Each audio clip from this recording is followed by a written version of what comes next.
Travis Martell here with Martell Elite Fitness. Today I'm going to talk about 3 exercises every hockey player should be doing every single day. The first exercise will work on our flexibility, the second exercise will work on our mobility, and the third exercise will work on our stability. These are 3 things that's very important for hockey players to have if they want to be successful on the ice.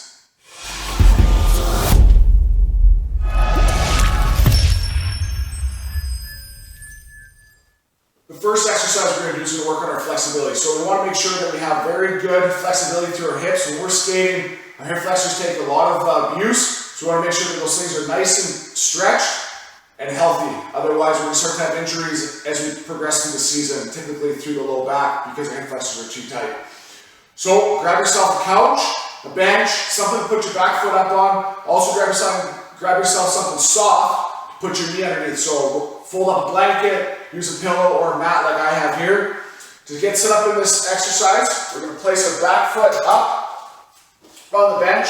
We want to make sure that this back knee, there's no pressure on it. So adjust accordingly. We should feel all the stretch through the front side here. I don't want to get through extension of my low back, so I want to push my hips forward, thinking about squeezing this glute. I'll really feel that stretch in the front. So the stretch will kind of start up here and work its way down the middle of the quad. We're kind of hitting both hip flexors and quad here. I want to push myself forward. Once again, never getting through extension and low back. Once I feel that stretch start to dissipate, so that feeling is starting to go down a little bit, then I'll push myself even further through. We want to make sure we're going to do both sides. Hold this stretch for about 30 seconds to a minute. Alternate back and forth 2 to 3 times. Your hip flexors will feel great. You'll feel much better on the ice and you'll have a longer stride. This next exercise is going to work on our mobility. Mobility is typically focused more on the joint and the range in which we have within that joint, while flexibility focuses more on the muscle itself. They do overlap, so you might feel this in your muscles as well, but we're trying to focus on improving the range of motion that we have in our joint. Once again, we're going to focus on the hips, because skating, everything's through the hips. They take absolute abuse every time we stride out and come back. So we're going to keep them nice and healthy so we don't have any nagging injuries throughout the season. So we're going to start in our tall half kneeling position. This will look very familiar as the last exercise, but here we're going to rock into it and then pull back out. Rock in, pull back out. So as we go in, we're increasing that range through the joint. Obviously, we're targeting the muscles as well, and then we're coming back out of it. We want to go nice and slow and controlled, so we're thinking 2 seconds in, 2 seconds out. Never get through extension in the low back. Always try to keep those ribs tucked and our hips tucked underneath. We're going to go 10 forward, then we're going to move our leg out onto a 45. Keep our shoulders square and our hips square. Now from here, we want our knee to drive over top that 3rd, 4th toe and coming back out. So now we're targeting the hips in a little different angle. Stay nice and slow and controlled, never allowing that knee to cave inward. Once again, 10 in this direction.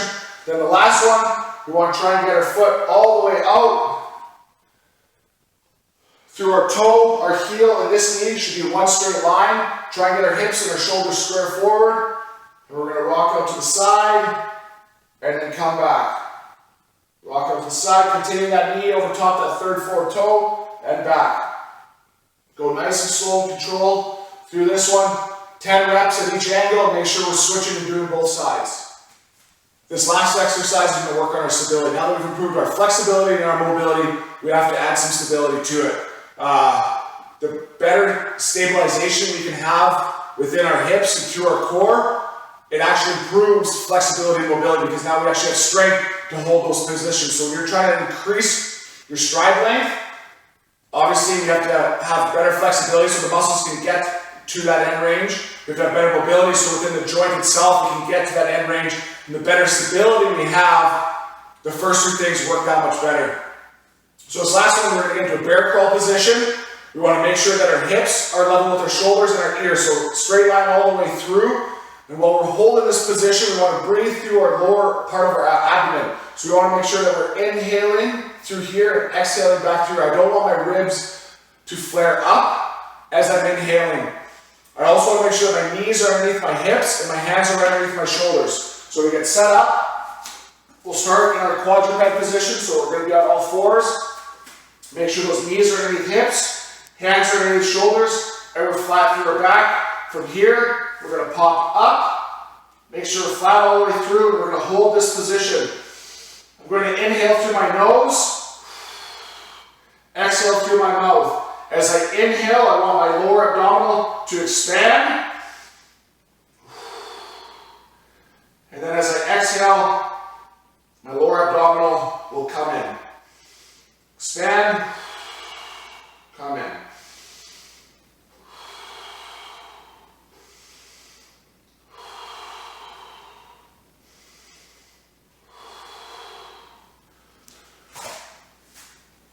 Work on that position. Go through 15 breaths, so we're thinking inhale on 2, exhale on 2. Inhale on 2, exhale on 2. You can do a couple sets of this, so do your 15 breaths, rest about 30 seconds, then do another 15, 2 to 3 times. So work on those 3 drills, improve your flexibility, your mobility, and your stability with this bear crawl hold, and I promise you, you'll start to feel better on the ice.